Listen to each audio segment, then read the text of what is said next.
wabarakatuh.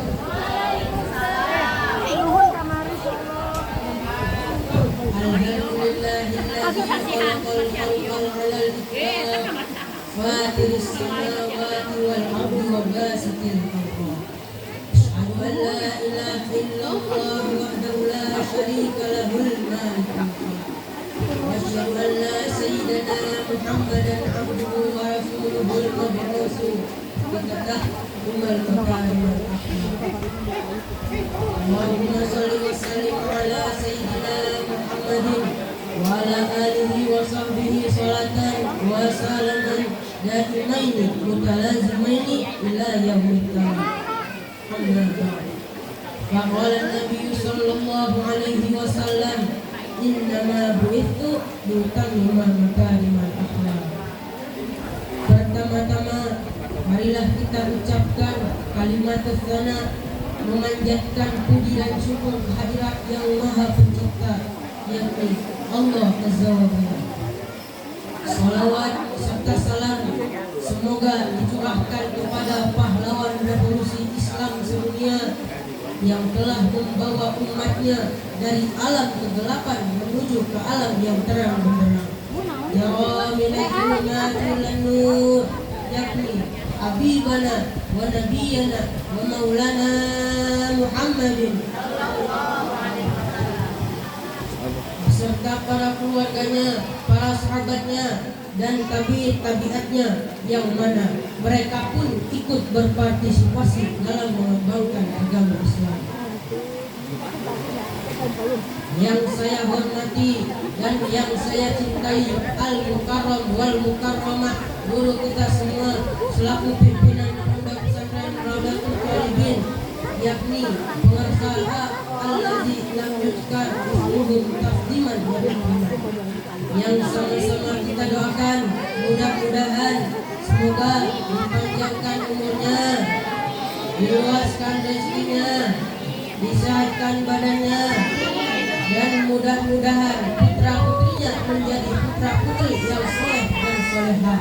Amin, amin, amin ya rabbal alamin. Dan tak lupa kepada santriin dan santriah yang selalu setia menghafal kitab Jurumiyah dan Alfiyah yang selalu dibaca dan dimutolaah, terkadang terbawa tidur terkena kaca. Semoga kita semua menjadi ustadz dan ustazah dan mendapatkan ilmu nafi yang barokah. Amin, amin, amin ya rabbal alamin. Dan yang saya hormati segenap tamu undangan, orang tua santri dan para alumni yang mudah-mudahan selalu ada dalam lindungan Allah Subhanahu wa taala. Amin, amin, amin ya rabbal alamin. Hadirin rahimakumullah. Di dalam acara awal ini izinkan saya menyampaikan sepatah dua kata membawakan tema tentang akhlakul karimah. Sebagaimana kita ketahui bersama di dalam syariat agama Islam yang dibawa oleh Rasulullah SAW itu mempunyai azas-azas pokok untuk membimbing manusia agar hidupnya berakhlak mulia dan berbudi pekerti luhur. Adapun akhlak itu terbagi menjadi dua macam. Yang pertama akhlakul mahmudah, yang artinya akhlak terpuji. Dan yang kedua akhlakul mazmumah, yang memiliki akhlak tercela. Seperti apa contohnya? Yakni ada bulan bertelur, gurunya ia selalu tak lupa ucapkan salam. Beda lagi dengan si bodoh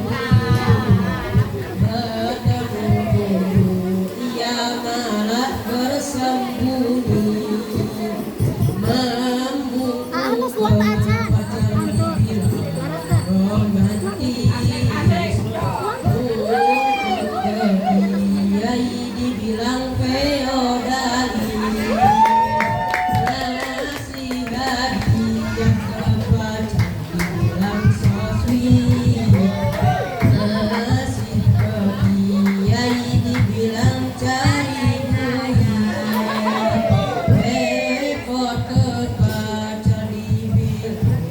juangan ke kiai dibilang perbudakan. Astagfirullahaladzim.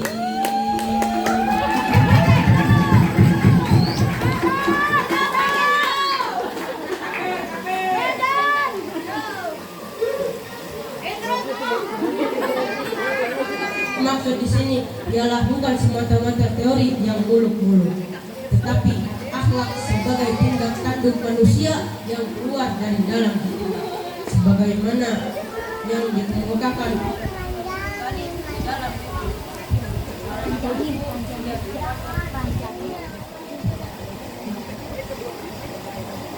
akhlaku ya samakum rasulullah bil qalbi tasbiruha afalun bil mulati wa tasiru min ghairi hadatin ila fikrin wa rujatin.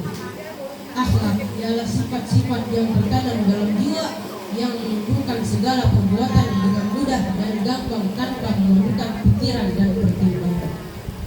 Jadi, akhlak ialah sumber dari segala perbuatan yang sewajarnya. Arti dari suatu perbuatan manusia yang tidak dibuat-buat dan dapat dilihat gambaran dan sifat-sifat yang tertanam dalam jiwa. Hadirin rahimakumullah. Masalah akhlak yang baik merupakan modal bagi jiwa manusia. Bahkan Allah Ta'ala mengutus Rasul tiada lain tiada bukan untuk memperbaiki dan membangun umatnya, terutama dalam hal akhlak. Nabi Muhammad Sallallahu Alaihi Wasallam bersabda, "Innama bu'ithtu litammima makarimah akhlak." Yang artinya, sesungguhnya aku diutus hanyalah untuk menyempurnakan akhlak. Dan di dalam hadis lain Rasulullah Sallallahu Alaihi Wasallam juga bersabda, "Inna min khiyarikum ahsanukum akhlaqan." Yang artinya, sesungguhnya yang baik di antara kamu adalah yang terbaik akhlaknya. Jadi jelas dapat kita nilai keluhuran akhlak menunjukkan keluhuran pribadi seseorang. Sebaliknya, kemerosotan akhlak menunjukkan keluhuran pada pribadi seseorang. Walaupun berwajah tampan, kalau akhlaknya buruk tidak ada gunanya. Apalagi kalau rupanya jelek, akhlaknya buruk. Yang paling baik dia berwajah mulus asal akhlaknya bagus.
Jikalau seorang muslim yang dadanya berisi keimanan namun ia berkelakuan buruk, laksana pohon besar akarnya kuat, menghujam ke tanah namun pohon tadi tidak berbuah, kurus kering dan tidak ada manfaatnya.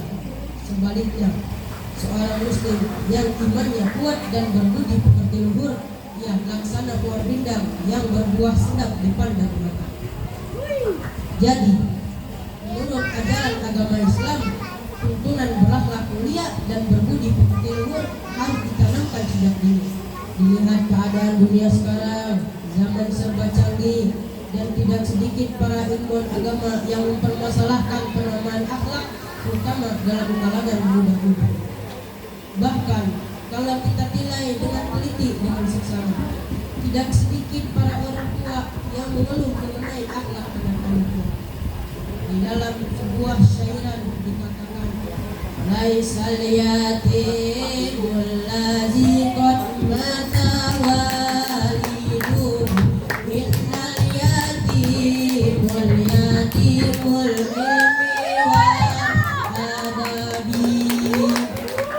Bukan berarti yatim adalah anak yang sudah mati oleh ayahnya, pengetahuan dan adab kesopanan. Hadirin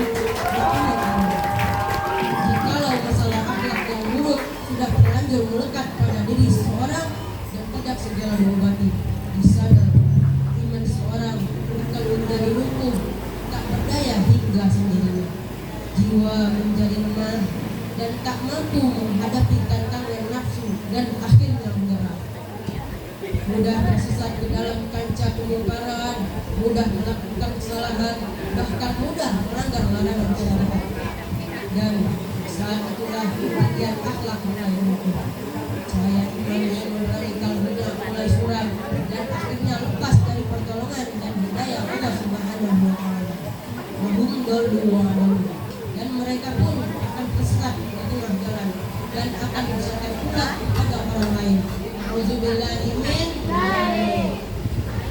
Sebagai penutup pembicaraan saya, dapat kita simpulkan, demi tegaknya agama dan bangsa kita, marilah kita tanamkan pendidikan yang luhur dan budi pekerti yang luhur. Dan mudah-mudahan kita semua mendapatkan taufik dan hidayah oleh Allah Subhanahu wa Ta'ala. Amin, amin, amin ya rabbal alamin. Mungkin cukup sekian yang bisa saya sampaikan. Kurang lebihnya mohon dimaafkan. Dari Cianjur ke Italia, singgah sebentar di Somalia, selalu jujur dan sadar mulia dengan insan berakhlak mulia. Wabillahi taufiq wal hidayah. Wassalamualaikum warahmatullahi wabarakatuh.